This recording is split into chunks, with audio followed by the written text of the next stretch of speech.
Dan judul kita kali ini adalah Cocoa Flavanol untuk obesitas. Ya, kira-kira manfaatnya apa aja sih cocoa terhadap obesitas? Kok bisa ya coklat itu bisa membantu penurunan berat badan? Untuk itu nanti Dokter Winda akan menyampaikan materinya ya. Diharapkan Bapak Ibu tidak menyalakan mikrofonnya selama Dokter Winda menjelaskan. Kemudian nanti Bapak Ibu jika ada yang ingin bertanya bisa menuliskan pertanyaannya di kolom chat ya. Dan kolom chat ini nanti akan kami tutup 15 menit sebelum acara berakhir. Baik, coba kita panggilkan dulu ya dokter kita yang cantik, Dokter Winda. Halo dok. Halo dokter. Halo, Oh halo. Oke, sudah siap ya dok ya? sudah. Tentang obesitas nih dok ya. Baik, sudah muncul ya dok?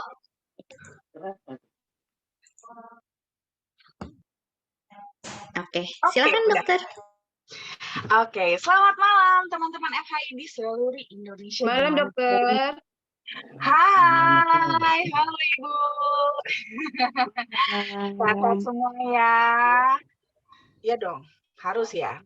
Teman-teman FHI pokoknya harus sehat-sehat semua dimanapun berada ya. Gimana mau sharing ke teman-teman yang lain kalau FHI itu bisa bikin kita sehat kalau kita sendiri nggak sehat, ya kan? Nah, topik yang mau saya bawa hari ini itu adalah tentang obesitas ya. Jadi gimana sih kita nih supaya jangan sampai obesitas? Karena ternyata obesitas itu bisa bikin kita jadi kena penyakit yang macam-macam juga. Yuk kita bahas slide.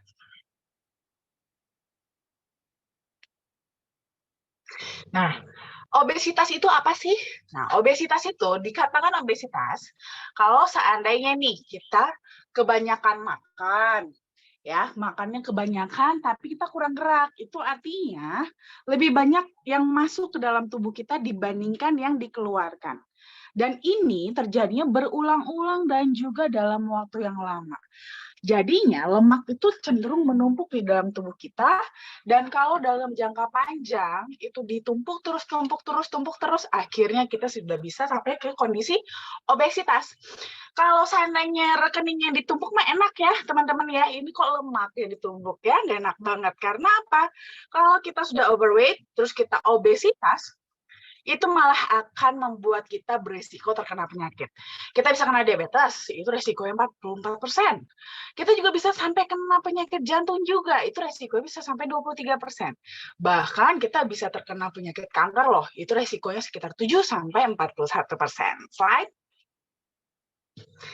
Nah, kita dibilang diabetes itu kalau apa? Paling gampang sebenarnya dari IMT-nya atau indeks massa tubuh. Nah, di sini kalau kita melihat dari indeks massa tubuh kita, itu kalau kalau kita punya indeks massa tubuh itu di atas 25, itu akan membuat kita itu masuk dalam kategori pre-obes. Nah, kalau di atasnya pre-obes nih, umpamanya kita IMT-nya tuh udah di atas 29,9 atau sekitar 30 deh, gitu ya. Itu sudah masuk ke dalam obesitas. Obesitas tingkat 1, tingkat 2, tingkat 3. Nah, ini kan nggak enak banget teman-teman ya, karena resiko kita makin tinggi. Cara menghitungnya gimana? Kita tahu kita masuk IMT yang berapa? Gampang. Caranya kita ukur dulu nih berat badan kita berapa, lalu dibagi tinggi badan dalam meter kuadrat. Nah, dari situ hasilnya berapa, itulah IMT kita. Semoga sih kita semua di sini masih di bawah 25 ya IMT-nya ya. Kalau yang sudah di atas 25, ayo diet ya. Slide. Apa aja yang bikin kita sampai bisa kena obesitas? Pertama, memang adalah genetik. Tapi kalau soal genetik, itu sering banget orang salah ya. Genetik berpikir kalau orang tuanya itu obesitas, udah pasti anaknya juga obesitas. Sebenarnya juga belum tentu, itu akan tergantung dari bagaimana pola hidup si anak. Nah, tapi kenapa kok biasanya orang tuanya obesitas, anaknya juga ikut obesitas? Karena anak itu mengikuti gaya atau pola hidup, pola makan dari orang tuanya. Jadi biasanya kan kalau orang tua yang obesitas itu kan ya makannya berlebih ya. akhirnya juga diurutin juga makan yang berlebihan. Kepala, soalnya kosong. Boleh tolong dibantu di mute ya. Baru belum mikirin lagi. Ada lagi. Nah, selain itu apalagi yang bisa bikin kita jadi kena obesitas juga? Gaya hidup. Intinya sih lebih ke gaya hidup juga ya. Indian itu balik kepada gaya hidup kita. Kalau umpamanya kita pun tidak punya faktor genetik, tapi kalau gaya hidup kita juga jelek, ya kita juga bisa juga obesitas ya. Gaya hidup yang tidak sehat itu apa aja? Suka minum alkohol, suka makan yang berlebihan, makanannya tinggi gula, terus makannya berlemak juga, dan itu berlebihan lagi makannya. Dan juga suka makan makan makanan yang cepat saji, junk food ya. Terus juga udah makannya banyak, tapi kurang aktivitas fisik atau kurang olahraga. Jadilah penumpukan ini ujung-ujungnya obesitas. Slide. Nah, gimana nih cara kita supaya mencegah? Jangan sampai kita kena obesitas. Simple aja, balik ke makna obesitas tadi. Makna obesitas tadi kan karena kita terjadi penumpukan ya, lemaknya itu ditabung dalam waktu yang lama. Sedikit demi sedikit demi sedikit. Kenapa bisa tertabung? Karena lebih banyak yang masuk dibandingkan yang keluarnya. Ya otomatis gimana nih supaya kita jangan tertabung? Ya, jangan sampai tertabung nih lemaknya. Ya kita jaga, jangan sampai yang masuk melebihi dari yang keluarnya. Caranya gimana? Kita atur apa aja yang kita makan dan jangan berlebihan makannya. Ya, kita boleh makan nih, makan secukupnya aja. Ya, makan secukupnya dan pilih makanan yang lebih sehat. Jadi jangan sembarangan semua makanan ditelan aja gitu ya. Terus dipilah-pilah juga apa aja yang dimakan. Hindari, kalau bisa menghindari atau membatasi seenggaknya makanan yang tinggi lemak, tinggi gula, dan juga yang tinggi garam. Lalu yang biasanya, lalu kita juga bisa juga menghindari yang namanya junk food ya. Junk food karena memang itu kalorinya tinggi banget. Ya, kalorinya tinggi, jadi sebaiknya kita hindari juga. Terus juga yang suka konsumsi alkohol juga sama ya. Kurangin juga alkoholnya karena memang alkohol itu juga tinggi kalori biasanya ya. Minuman beralkohol, minuman bersoda ya, itu tinggi kalori sehingga mudah juga untuk membuat kita jadi obesitas. Dan yang paling penting adalah kita harus juga mengimbangi dengan melakukan aktivitas fisik ya.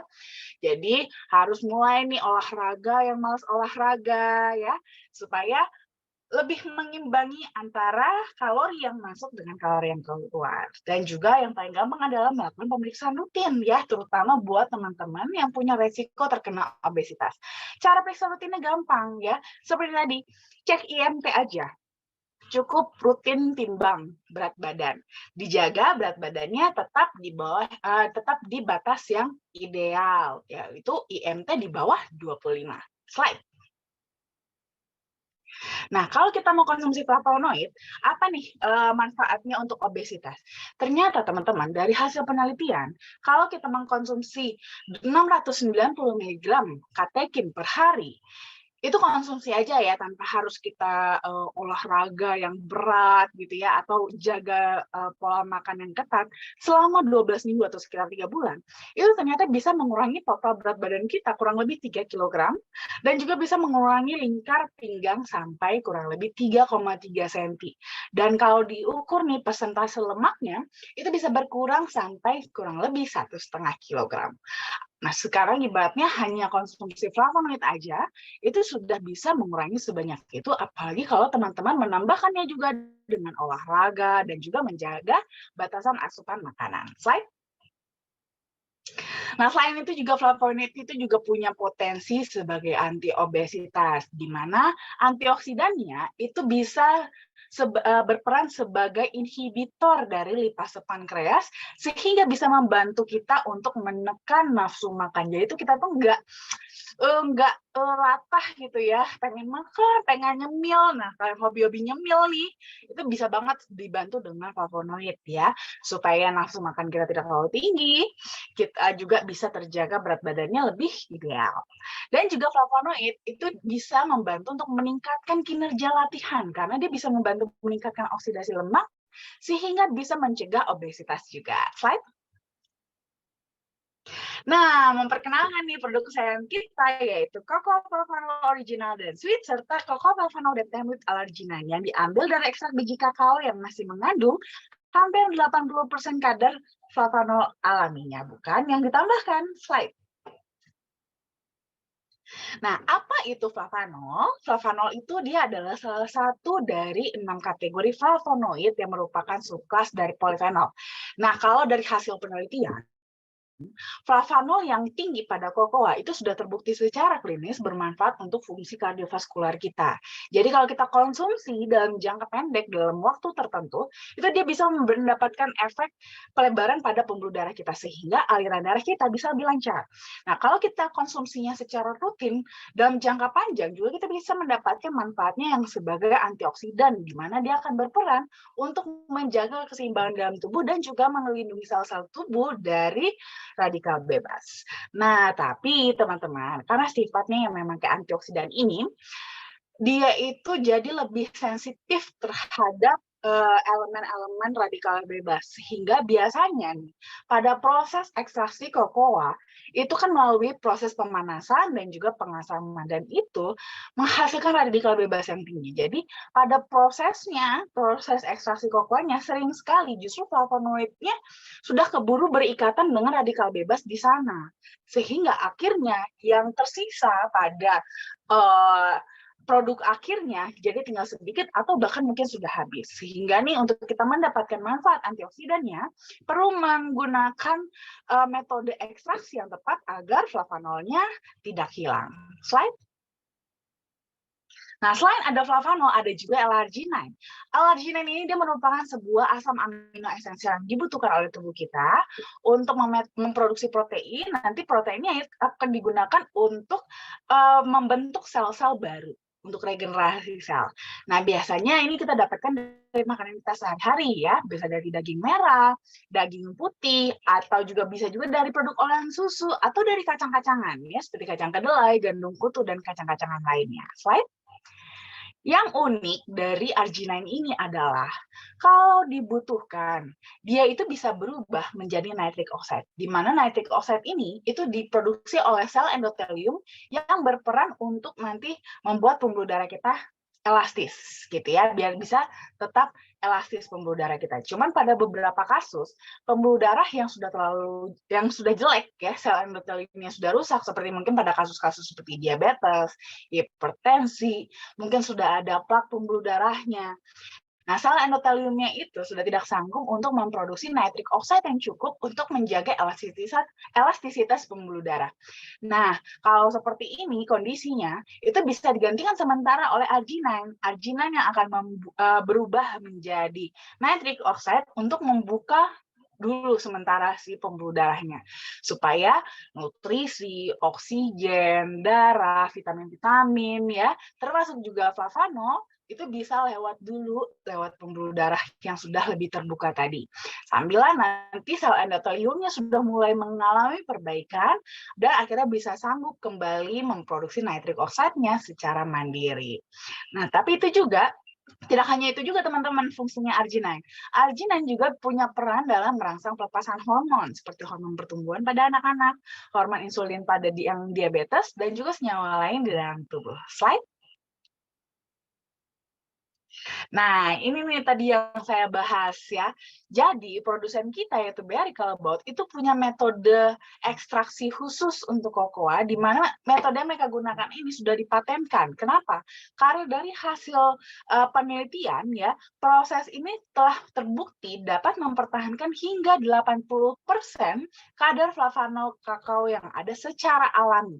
Jadi pada cocoa flavanol kita itu dia flavanolnya adalah flavanol yang memang murni dari kakaonya, bukan yang ditambahkan, bukan ibaratnya flavanol dari sumber lain dimasukin ke dalam bubuk kokoa sehingga kesannya bubuk kokoanya ini berflavanol gitu ya, bukan.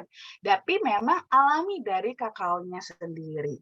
Dan ini kualitasnya memiliki kadar antioksidan yang paling tinggi dibandingkan sumber-sumber flavanol lainnya. Slide. Selain itu juga kita sudah punya studi klinis juga yang sudah dipatenkan bahkan studi klinisnya. Dan ini bisa mendukung sekali buat teman-teman yang ingin mempunyai berat badan yang lebih ideal dan atau juga bisa untuk menjaga berat badannya, tapi bisa tetap menikmati makanan-makanan enak gitu ya. Nah, di sini dari hasil studi klinis, ternyata ekstraksi kokoa itu punya manfaat dapat menurunkan berat badan dengan cara pembakaran lemak yang lebih efektif. Jadi di tubuh kita itu lemak-lemak yang tersimpan di tubuh kita itu cenderung dibakar menjadi energi, tidak ditabung ya. Sehingga itu sangat bagus sekali nih untuk teman-teman mungkin ya yang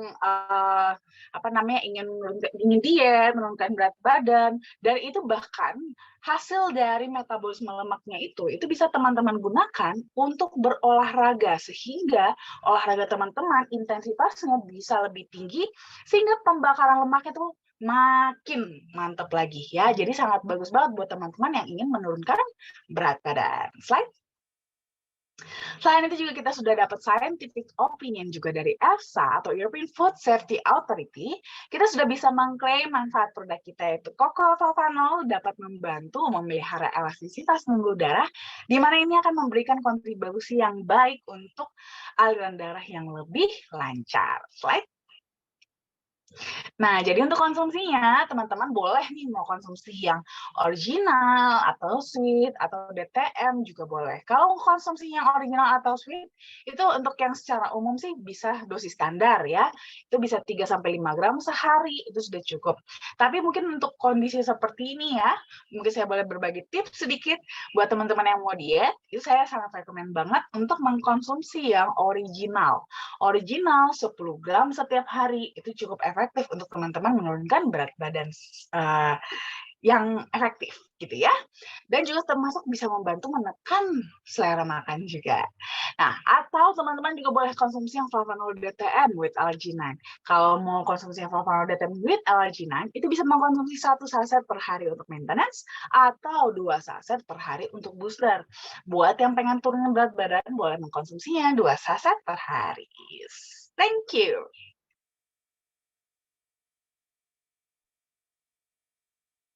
Oke, baik. Terima kasih Dokter Winda untuk materinya. Luar biasa sekali ya, Dok ya.